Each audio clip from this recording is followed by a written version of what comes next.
A note to our listeners before we get started. This series delves into sensitive material and contains disturbing content. Please take care while listening.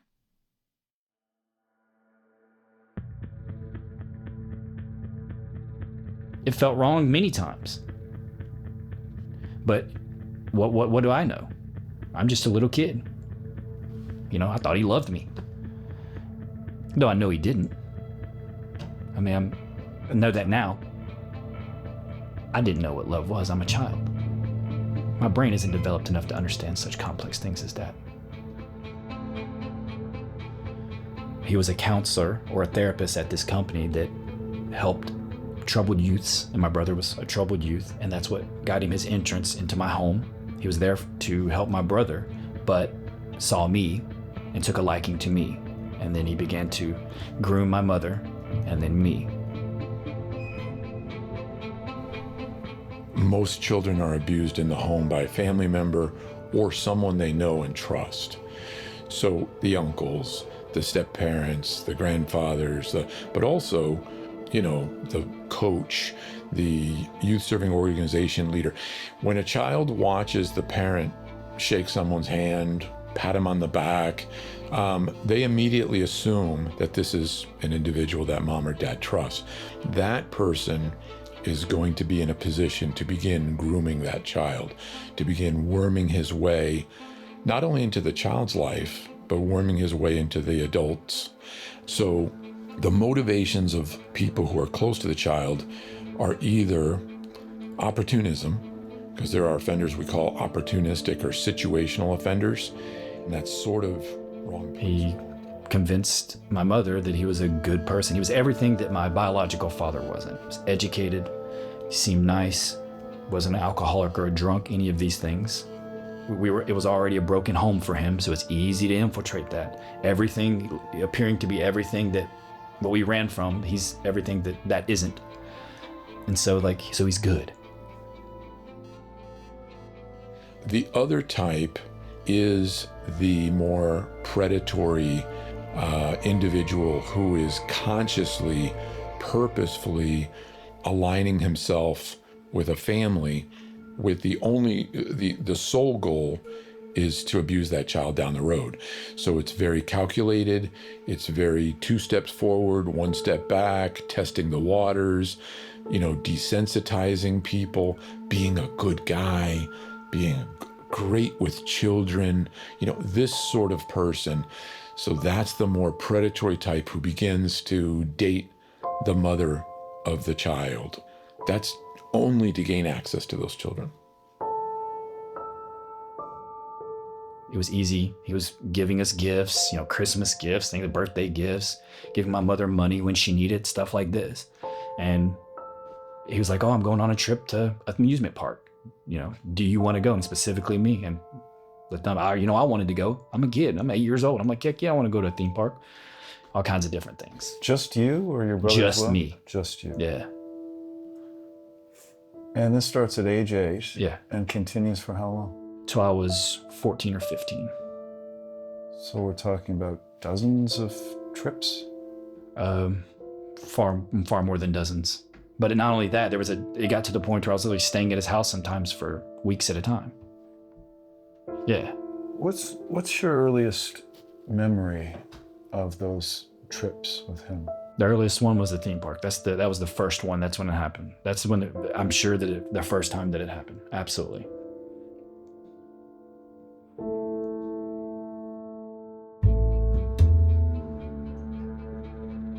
What if the worst thing that ever happened to you plays out over and over again? Not just in your nightmares, but every day, countless times, on anonymous computer screens, all over the world. Every year, tens of millions of images of child sexual abuse circulate on global online platforms. The same ones we all use: Facebook, Instagram, X, TikTok, to name a few. Add to that the endless anonymity of the darknet and emerging artificial intelligence. It's incomprehensible. I'm Rob Cribb. I'm an investigative reporter with the Toronto Star, And I also lead a team of reporters at the Investigative Journalism Bureau, at the University of Toronto. I've spent the past decade tracking the proliferation of child sexual abuse material and the harm that it causes. The children depicted in those criminal images are real. Many are now adults. The cluster bomb of horrific images detailing the worst moments of their lives continue to hold them hostage. But they're fighting back. This is the story of those survivors and a group of motivated supporters banding together across the globe to take on the biggest companies in the world. They're trying to do one thing: protect kids. I'm Rob Cribb, and this is Arachnid, hunting the web's darkest secrets.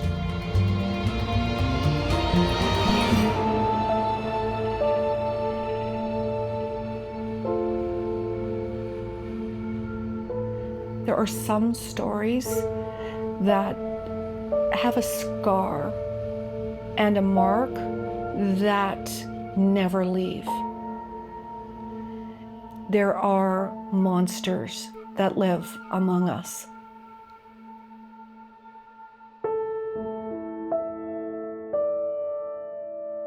Here's the thing that makes me crazy about this problem. If we decided we're going to do something about it, we could.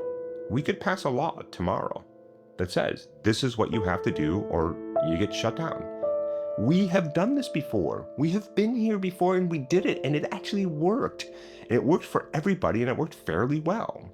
And so what does it say about a society that passes a law decades ago to protect the financial interests of the movie and music industry and not kids? What does that say about us as a country? I don't know what it says, but it's not good.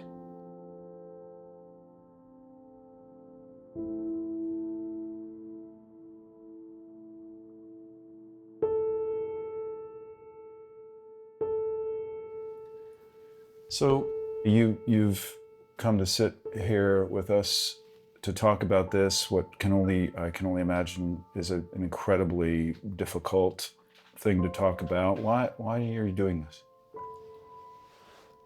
It helps me stay present to what's going on. Like, as far as I can tell, it's never going away. So the aspect of the abuse will always be lingering. There's always the chance that... I'd like you to meet Paul.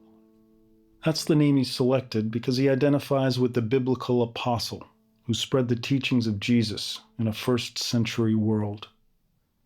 Paul is soft-spoken, but he's also blunt and funny. He smiles at the idea that he's now helping to spread a story no one wants to hear today. We're not using his real name or protecting his identity because of the nature of the crimes he's endured. Paul is an adult man who lives every day haunted by what happened to him as a child at the hands of a predator he thought he loved. The indignity of his abuse as a child is part of a voracious global marketplace of child sexual abuse material that continues to thrive today, unimpeded. He's flown in from the US to meet me. We're in a rented Airbnb in a suburb of Winnipeg.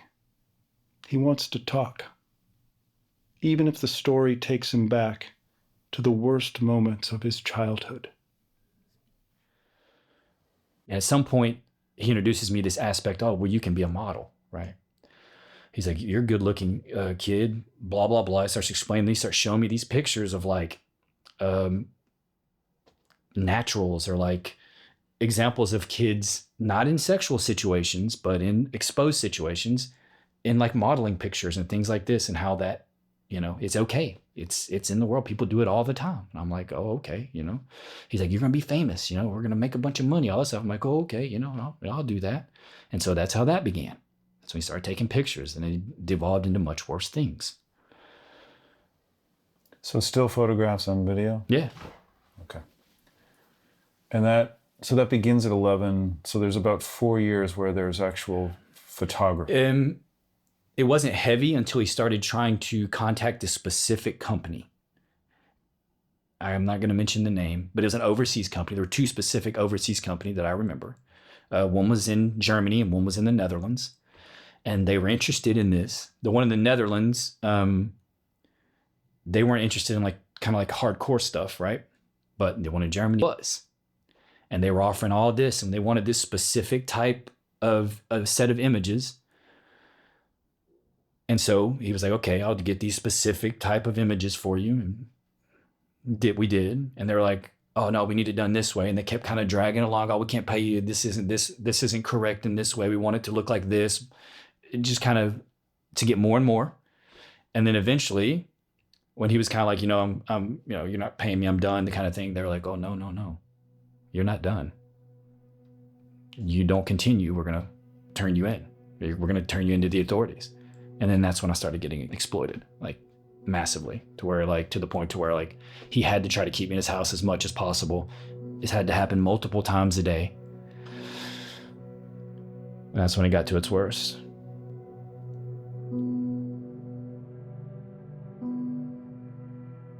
I've been writing stories about the trade in child sex abuse material, or CSAM, for years. I'm sorry for repeating the acronym, but it is the word everyone uses as shorthand for the unspeakable imagery it describes. Maybe it's more comfortable to use a bunch of letters rather than hear the words of what it actually means. This is not a comfortable story. But if Paul has the courage to speak the truth, so will we. Still, even though I've written dozens of stories that have taken me all over the world, it's very confusing to try to imagine the people who are fueling this endless demand for these kinds of images. Who does this to children? What drives them? There's one guy in Washington, D.C. who has tried to answer these questions by studying the people who do it. He's a leading forensic profiler. So I flew down to Washington to try and understand what he has learned.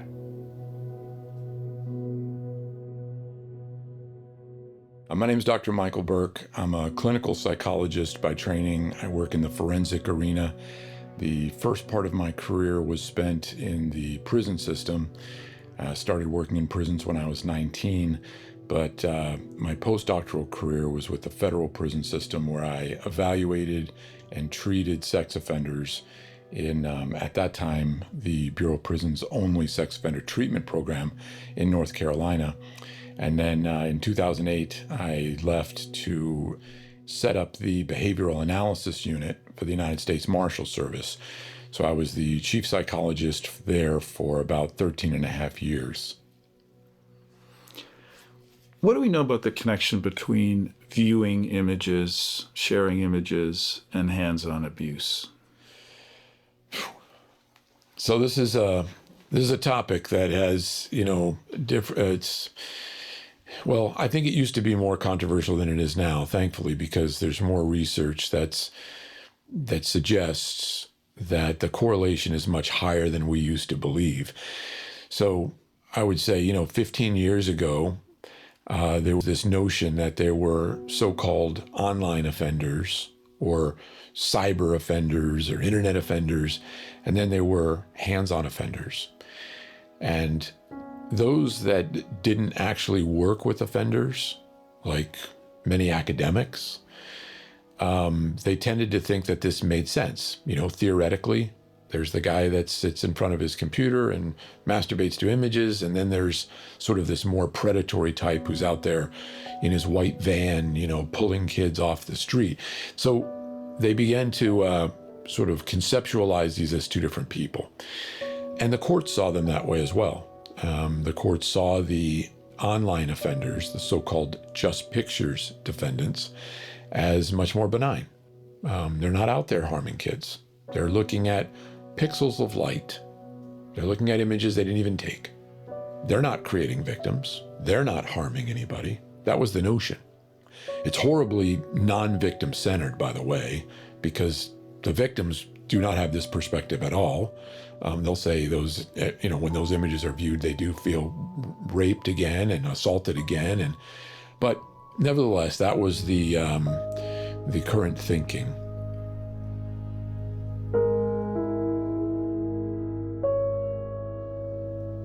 When those men would come into our program in the federal prison system, and we would talk to them, and I spent 18 to 22 months with each offender.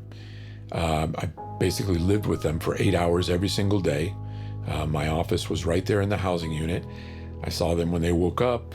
I stayed until 11 o'clock at night sometimes when I was doing polygraphs. Sometimes came in the weekends. I listened to their phone calls. I searched their property. I observed their visits. We ran 40 treatment groups a week. I mean, this was a very intensive residential program.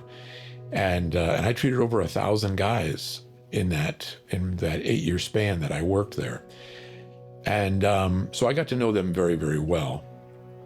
And what they would tell us when they began to feel safer, when we said that when we put things in place that protected them from self-incrimination, like they didn't have to give us the names of the victims, they didn't have to say where it happened, they didn't, we weren't investigating these crimes, but we were trying to find out what they've done so we could treat them properly. And also, we needed to tell authorities when they left our prison as much about them as we could for risk assessment purposes.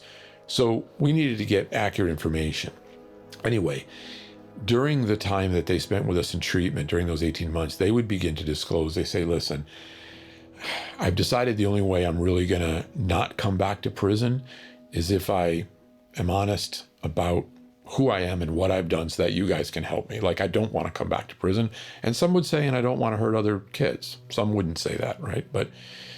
And we said, okay. And they would say, I was arrested for the images, but I have 3 victims that no one knows about because they were 1 to 2 years old. They never made an outcry because they're pre-verbal. Or I threatened them. I said, if you ever tell anyone, I'm going to, do whatever. Or they cared about me. I was their favorite uncle, and I said, if you tell anyone, I'm going to go to prison or whatever. So they weren't, their victims never made an outcry.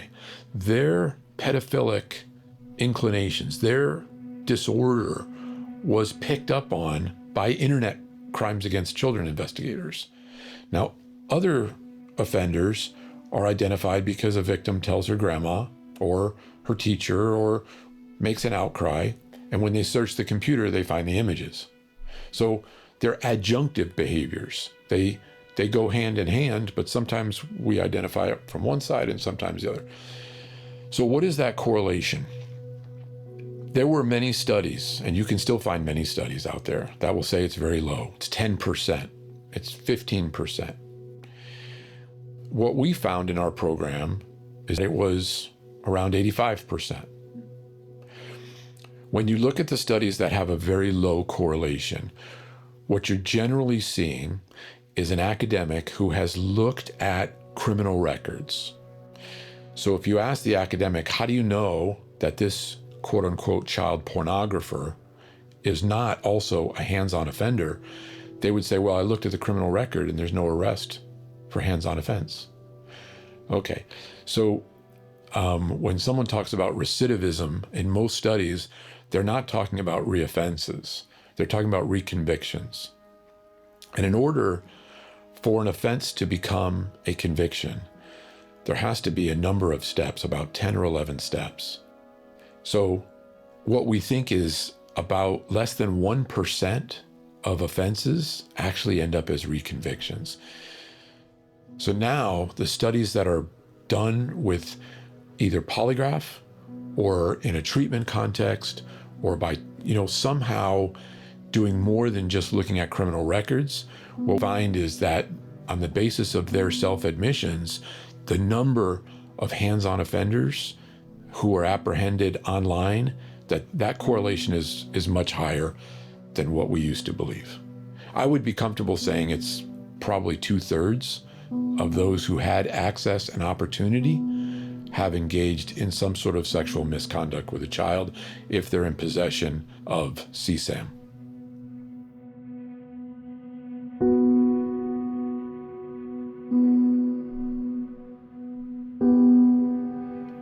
I live and work in Toronto. That's where I've spent the majority of my time as an investigative reporter. But Canada might not be the first place you think about at the heart of this global fight with big tech, the most powerful enablers in the distribution of child sexual abuse material. It's actually a small Canadian nonprofit that's playing a major global role in this David and Goliath fight. It's not a fight that Leanna MacDonald was looking for. She leads the Canadian Centre for Child Protection based in Winnipeg, a city known mainly for its tough winters and equally feisty citizens. There shouldn't be this job. Governments have failed its most vulnerable citizens by delaying or not regulating the internet. Tech has basically played dumb. They've come up with lines to cover themselves, and they have gotten away with no accountability of the atrocities that they have committed against children and childhood. And basically, there is probably a role for all the actors in looking at who needs to do what. What I can also say that's really important is we have been sold this bill of goods that it's all about parents. If parents were doing their job better, if parents were protecting their kids better, then, none of this would be going on. That is flat out completely untrue. Parents don't stand a chance in a new world order where we have adults having free access to children in unsupervised spaces.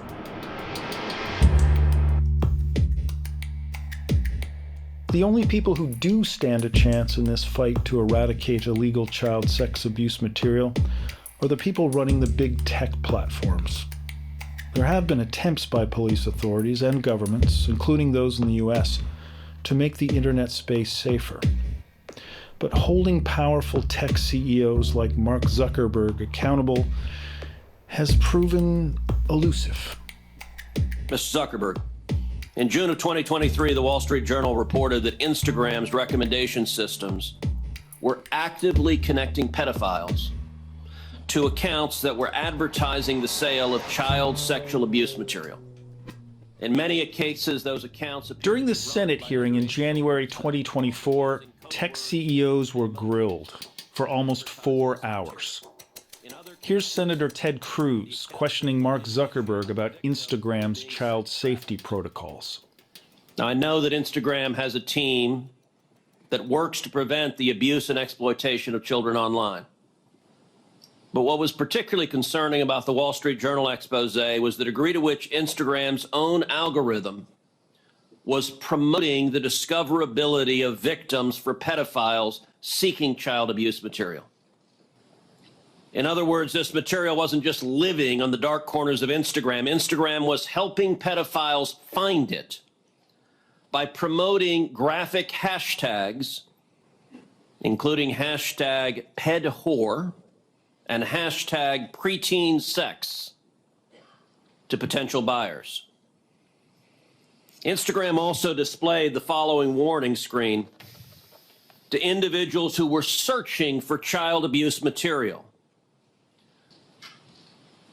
These results may contain images of child sexual abuse. And then you gave users 2 choices. Get resources or see results anyway. Mr. Zuckerberg, what the hell were you thinking? All right, Senator. The basic science behind that is that when people are searching for something that is problematic, it's often helpful to, rather than just blocking it, to help direct them towards something that that could be helpful for getting them to get help. In what, I understand get resources. In what sane universe is there a link for see results anyway? Well, because we might be wrong. We try to trigger this warning, or we tried to, when we think that there's any chance that the results. Okay, you might be wrong. Let me ask you, how many times was this warning screen displayed? I don't know, but the you don't know. Why don't you know? I don't know the answer to that off the top of my head. But you know what, Mr. Zuckerberg? It's interesting you say you don't know it off the top of your head, because I asked it in June of 2023 in an oversight letter, and your company refused to answer. Will you commit right now to within 5 days answering this question for this committee? We'll follow up on that. Is that a yes? Not a will follow up. I know how lawyers write statements saying we're not going to answer. Will you tell us how many times this warning screen was displayed? Yes or no? Senator, I'll personally look into it. I'm not sure if we have. Okay, so you're refusing to answer that. Let me ask you this. How many times did an Instagram user who got this warning that you're seeing images of child sexual abuse, how many times did that user click on see results anyway? I want to see that. Senator, I'm not sure if we stored that, but I'll personally look into this and we'll follow up after. And what follow-up did Instagram do when you have a potential pedophile clicking on, I'd like to see child porn? What did you do next when that happened? Senator, I think that an important piece of context here is that any context that we think is child sexual Mr. Zuckerberg, abuse, that's called a question. What did you do next when someone clicked, you may be getting child sexual abuse images, and they click, see results anyway? What was your next step? You said you might be wrong. Did anyone examine, was it in fact child sexual abuse material? Did anyone report that user? Did anyone go and try to protect that child? What did you do next? Senator, we take down anything that we think is sexual abuse material on the service, and we do. Did anyone verify whether it was in fact child sexual abuse material? Senator, I don't know if every single search result we're following up on, but did you report the people who wanted it? Senator, do you want me to answer your question? Yeah, I want you to answer the question I'm asking. Did you report the people who click see results anyway? That's probably one of the factors that we use in reporting. And in general, we've reported more people and done more reports like this to NCMEC, the National Center of Missing and Exploited Children, than any other company in the industry. We proactively go out of our way across our services to do this, and have made, I think it's more than 26 million reports, which is more than the whole rest of the industry combined. So, Mr. Zuckerberg, your company and every social media company needs to do much more to protect children. All right, Mr. Chu, in the next couple of minutes I have, I want to turn to you. You familiar with China's 2017 National Intelligence Law, which states, quote, all organizations... In January 2025, Zuckerberg introduced sweeping changes to Meta's content moderation policy. Professional fact-checkers and third-party moderators are gone. In its rationale, the company pointed to mistakes and censorship that infringed on free expression. But free expression at what cost?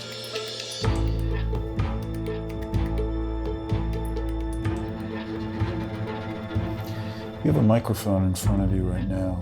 If you could speak directly to the executives at big tech, kinds of companies that are the platforms for the distribution of this imagery, what would you tell them? To stop looking at this as an object for making money, and to get eyes and start looking at the people. There are a lot of people that are being hurt because of the lack of responsibility that they're taking. And there will be many, many more if something isn't done, and that falls on their shoulders. They have the ability to prevent who knows how many victims from going through something that I know that they don't want to go through, that they shouldn't have to go through. Like, I don't understand how there's a lack. I don't know how you can't feel anything, especially when you know you have the statistics, you know the numbers, you know how bad it is, and therefore you know that there has to be a very large number of victims, a very large number, and you just turn your back to it and you just sweep it under the rug. I just don't understand. I don't understand what you get to gain. You're giving them a platform to where it can be shared with impunity so that you can keep more clicks. I don't understand that. Is that the motivation? Censorship? How is that not something that should be censored? And that's the guys that they use it under. They're trying to control your freedom of speech. That's not speech. Should that be a freedom? There's no freedom in doing that to a child. You took their freedom, and then you continue to take it every time it's spread. And that's the guise that they hide it under. They're trying to censor you. They're trying to take your freedom. But while we'll sacrifice these freedoms for these children, for these people.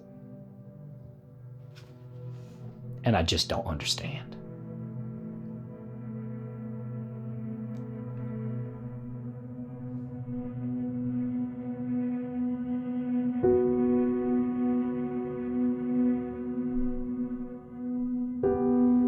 The bottom line is they don't want to do it. There's no money to be made. And they have no sense of a moral compass or this is just the right thing to do. So it's greed. Unadulterated greed. Or indifference, or both. It's a withering assessment of an industry that has risen to a level of power that appears to equal that of the US government itself. And with that kind of power comes responsibility.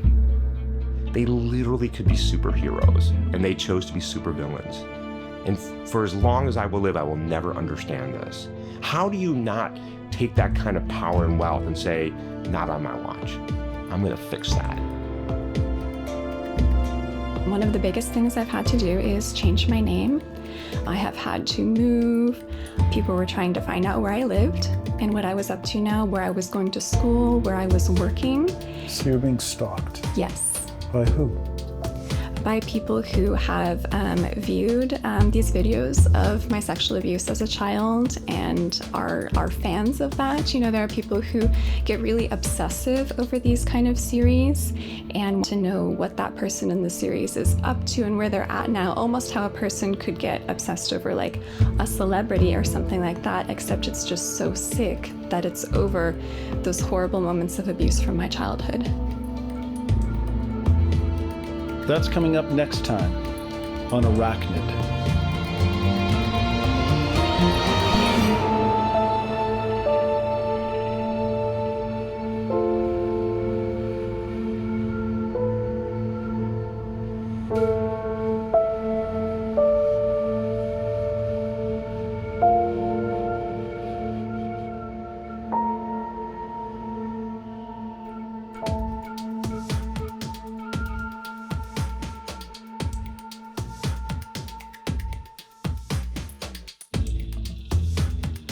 Arachnid was reported by me, Rob Cribb, and Wendy Ann Clark from the Investigative Journalism Bureau. Written and produced by Bruce Edwards and Suzanne Reber. Allison Leighton Brown composed our theme and original music. Mix and sound design by Bruce Edwards. Data sonification by Michael Corey. Field recordings by Shahryar Tajvidi and Bruce Edwards. And Jasmine El-Kurd designed our artwork. Arachnid was created by our executive producer, Suzanne Reber. Our show is a production of TVO Today in collaboration with Piz Gloria Productions, the Investigative Journalism Bureau, and the Toronto Star. Our TVO team includes Shahryar Tajvidi, senior showrunner, Lori Few, executive producer of Digital, John Ferry, vice president of programming and content, and thanks to JP Fozo and Sean Pattenden, my audio colleagues at the Toronto Star.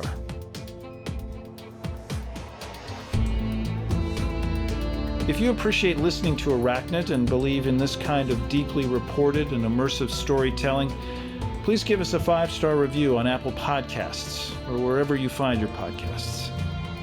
Thanks for listening.